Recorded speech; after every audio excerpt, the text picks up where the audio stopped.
DFA Online. News and events from different Philippine embassies and consulates around the world. DFA Online. Here on Radyo Pilipinas World Service.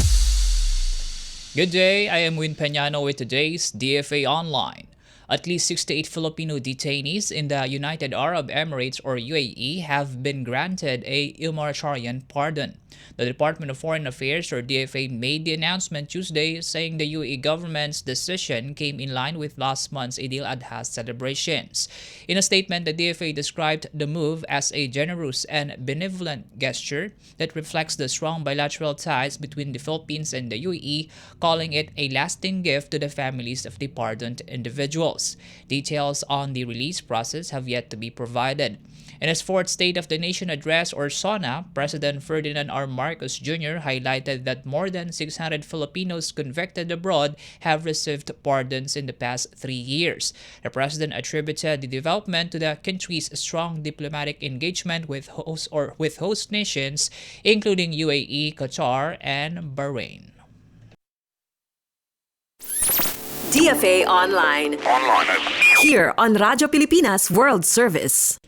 Our news at the first ever global SME ministerial meeting held in Johannesburg, South Africa, the Philippines called for stronger support for micro, small, and medium enterprises or MSMEs in global trade policy.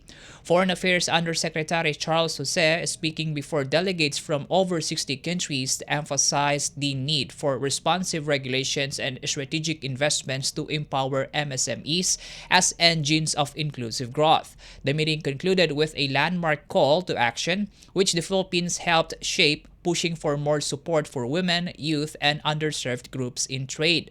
In a roundtable on digital transformation, Jose outlined Philippine efforts to close the digital gap, citing laws like the Konektadong Pinoy Act and the Bagong Pilipinas Marketplace. He also urged global cooperation to cut ICT costs and boost digital skills for small businesses.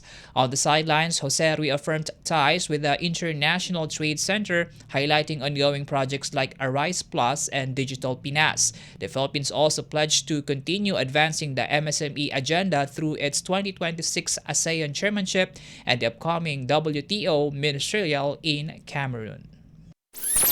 DFA Online. Here on Radyo Pilipinas World Service.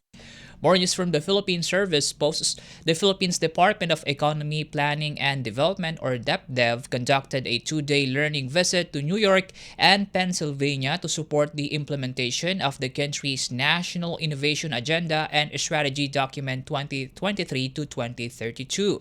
With the help from the Philippine Consulate General in New York, the delegation met with U.S. institutions like New York University, the NYC Department of Small Business Services, the University of Pennsylvania, and Drexel University.